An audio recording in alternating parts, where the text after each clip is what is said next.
What's up, YouTube? I'm Red. I'm an active member of one of the big 5 1%er motorcycle clubs, and I'm here to tell you what life is really like in a 1%er motorcycle club today in the year 2025.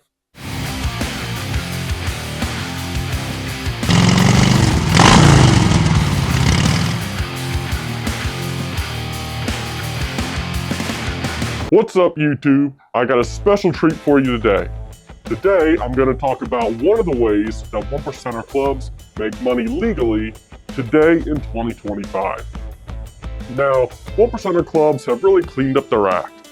We're not criminal enterprises anymore. Sure, some guys do some crime on the side, but most of us have businesses and jobs. Most of us have families. And it's really not because we don't want to do illegal things anymore. It's just that we can't really get away with it, and the money's just not there, especially when it comes to drugs. For a long time, 1%er clubs were drug dealing organizations, and they're just not anymore. The Mexicans and the blacks have taken that all over. We can't produce meth anymore because it's being produced so cheaply down in South America and shipped up here that there's no way we could compete with that. So our old illegal ways of making money just aren't there anymore. So we've had to kind of find some new things to do and evolve. And we've kind of had to go in a legal direction just because the Mexicans have kind of taken over most of the illegal stuff at this point. But we still have to have money to fill our gas tanks up, to go on trips, to pay for hotel rooms. And so one of the ways we make money legally is by controlling labor for laborers as they're coming out of prison. Now, to do this, you have to be part of an organization like a 1% club or like a gang or part of some organization that can pull strings in prison. And the way that we control labor coming out of prison is we buy people's debts who have debts in prison. And then when they come out, they owe us that debt. And so we just get them to pay us back by kind of controlling what they do for a little while. So in prison, business works, it runs on credit. You don't just walk around with money in your pocket. When you want something, you might buy something from somebody, they give you what you want, and then you pay them back at commissary time later. So there's a lot of credit going on in prison. There's a lot of debt. And it doesn't matter what business you're in prison. It could be drugs, it could be gambling, it could be prostitution, it could be you have a store. That business is done on credit. And so a lot of people owe people money. And us 1%ers, when we go to prison, we're not involved in the rackets. When we go to prison, we're just in there to do our time, stay low key, and get out. We're not really getting involved in prison gangs. We're not selling drugs. We're not doing prostitution. We're not really doing illegal stuff in prison. But we have street credit, and we can talk to the people that are doing illegal things in prison. So people who are selling drugs, people who are running stores, people who are running gambling operations, we might not really be doing business with them. We might not be part of their gambling operation or part of their drug operation, but they'll talk to us because we have street credit. And one of the things that we can do is we can talk to them about the people that owe them money. And so these people who have businesses inside who do business on credit, I'll just call them creditors. And so there's a lot of people inside who owe creditors money. And those people have release dates. And the creditors, it's kind of tricky for them trying to collect because they don't just want to go beating up their customers because then other people won't want to do business with them. They have to try to collect their debt so that people don't just rip them off. And so sometimes they're in a tricky situation where they have somebody that owes them a debt, they're getting ready to get out, and how do they handle it? Sometimes they might set a guy up, plant drugs on him, or get him to do something where he gets a charge and then he's stuck in there for longer. So there's more opportunity to pay the creditor back. Sometimes they'll just make a deal where the creditor will tell the guy, hey, just keep it on the down low, be quiet, and I'll let you go. That happens sometimes. But if a guy can't pay back a debt, it's a problem for the creditor because he can't just let him go, and you can't just go beating everybody up. So that's where sometimes we'll step in. and we'll buy the debt from the creditor. And when we do that, we buy it for cents on the dollar. Let's say a guy owes a drug dealer $10,000 inside. We might buy that debt for $200 or $300 or $100 even. And the creditor is okay with that because it kind of solves everybody's problem. You know, that allows the creditor to save face so that people aren't just walking out of prison that owe them money. They're not just getting released, so everybody's not going to try to rip them off. And it works for the debtor also, because then he gets to be released from prison with a clean slate, and he doesn't have to worry about some prison gang coming after him later on. And so we take over that debt. And then when these guys get out of prison, we help get them jobs. And we're really kind of helping them out here, because when you get out of prison, it is tough to get a job. If you've never been in that situation, let me tell you, it is rough. When you're coming out of prison and you've got a criminal record, no work history, no references, you're tatted up, and that's why a lot of guys end up homeless and going right back in, because they just can't get a job. So we'll take somebody whose debt we've purchased, and we'll hook them up with a job, usually some type of manual labor job, something like masonry or home improvement or construction, detailing cars maybe, detailing boats. And we'll hook them up with a job, and these manual labor jobs, they can actually pay pretty well. These usually small businesses that we do business with, they'll pay sometimes $25 or $30 an hour for good labor because it's worth it to them. Most of the time, the rates now for skilled manual labor is over $100 an hour, and that's with anything. That's with whether you're doing masonry, whether you're mowing somebody's lawn, whether you're detailing their car. Businesses are charging over $100 an hour for manual labor, period. So we can help get these guys where these businesses will be willing to pay like $25 or $30 an hour. And we'll have an arrangement with them where they get to keep $15 an hour. Let's say a business is willing to pay a guy $25 an hour. He'll get to keep 15, and then we'll get 10, and we'll get that until his debt's paid back. And it's beneficial for us because that guy, he'll be paying off, let's say, a $10,000 debt to us, but we only paid $200 for that debt. So that's a profit of $9,800. And these guys that get out of prison, they're happy with this arrangement because they have a hard time getting employment at all, or especially decent employment where they're going to get 15, and then when they're done paying us off, if they don't get into more debt, then they get the whole 25 or 30. And we get a lot of these guys that pay us off, and then they go on and have a nice life. They go on their way, they get a girlfriend, they're making 25 or 30 an hour, they get to keep it all. They get a house and a truck, and they have a nice life after they're done paying us off. So it can be a good arrangement for everybody. So that's the simplest way this works, where we just purchase a debt for pennies on the dollar and then hook the guy up with a job and he pays us back. Another route we try to go, and if we can, is instead of the guy just paying us back by being a manual labor, is we'd like it even better if they started their own business. And so it kind of depends on the person which way we go with this.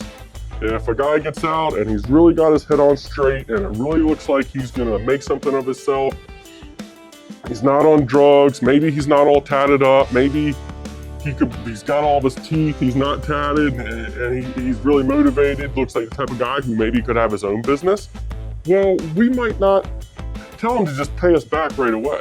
We might say, go work with this mason for a few months and save up your money. Instead of paying us the extra, you save up your money and we'll help you get a business started.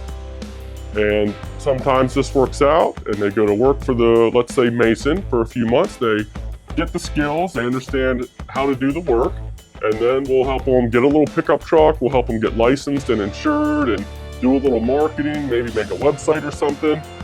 And these are all kind of, creating a small business like this, there's kind of things that you have to do no matter what the business is. You got to get licensed, insured, you got to market somehow, you got to get a vehicle, tools to be able to do the work.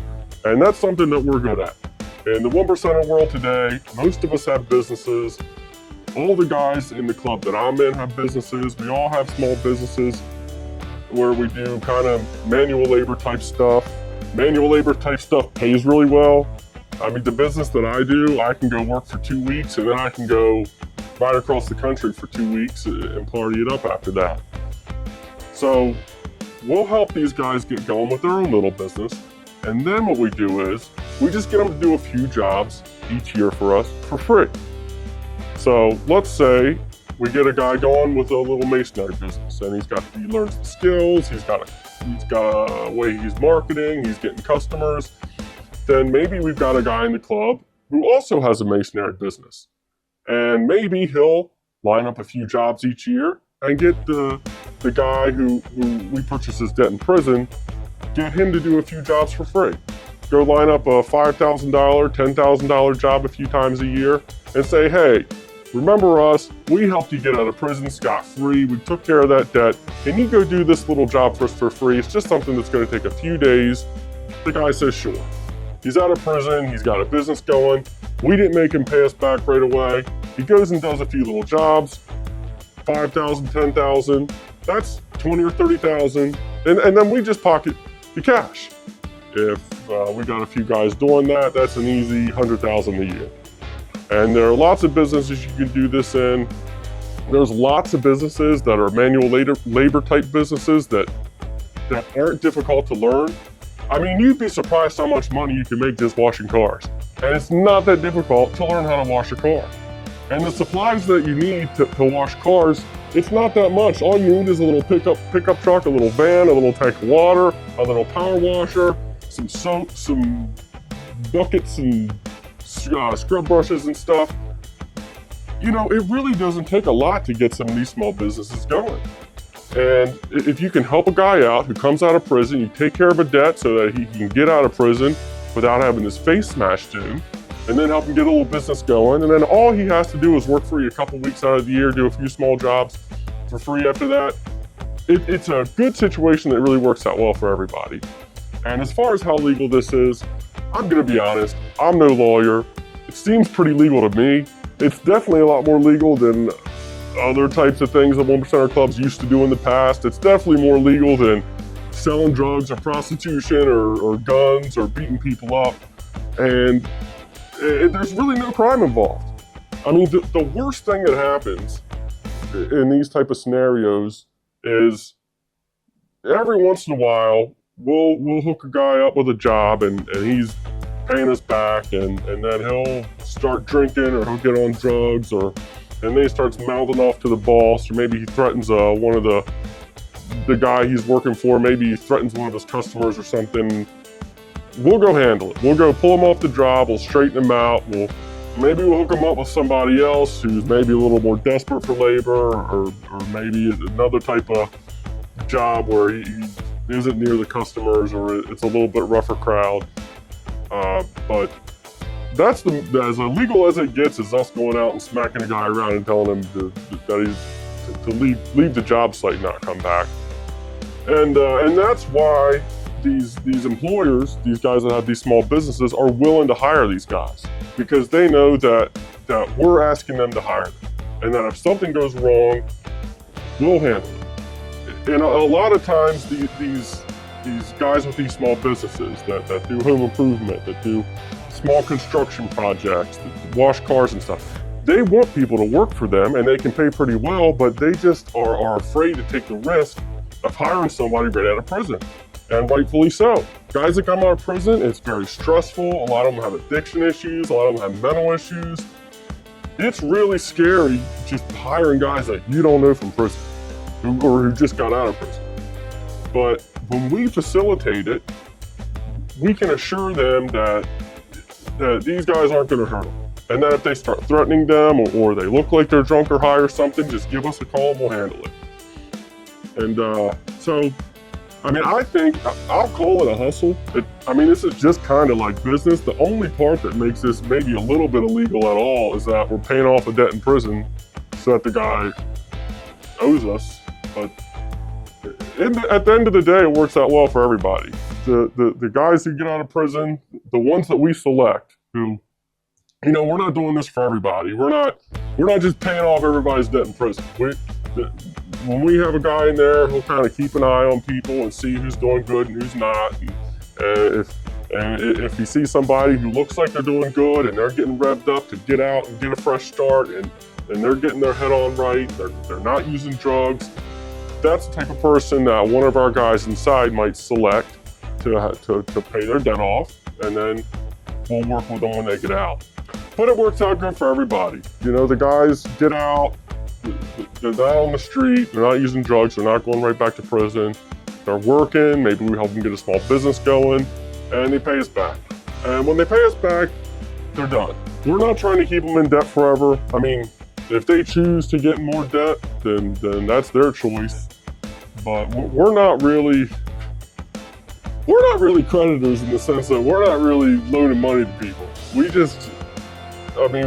get these guys, we pay off their debts for a few $100. We're not really trying to increase their debt when they come out. A lot of them get their debt paid off, or they get a business going, and they help us out a little bit, and we help them out a little bit, and a lot of guys end up just going on their way after a few years, and everything's fine. We work everything out, and they go on their way. Some guys make bad decisions, and maybe they start getting on drugs again, and then they end up in more debt, more trouble, and then but we don't want that. What we really would like to see, the ideal situation for this way for us to make money, is we'd like to see them get their own business going, and then they just do a few small jobs for free for us every year, and we can help refer them to people. Most of the time, the type of businesses that we get them into are the type of businesses that we're in, that we have somebody, one of our club members, who has their own business going. And so we know what we're doing. We're not just telling them to go into businesses that we don't know anything about. And yeah, so that's it. So that's one of the ways that 1%er clubs are making money today legally. And we're doing business. It's working out good for everybody. I'm sorry I didn't have anything more juicy for you. Might be kind of boring, but that's the way the 1%er life's going these days. It's getting a little more boring than it used to be. But at the end of the day, we're all just having fun and riding our bikes and living the dream. Thanks for tuning in, YouTube. Keep living the dream. Peace out.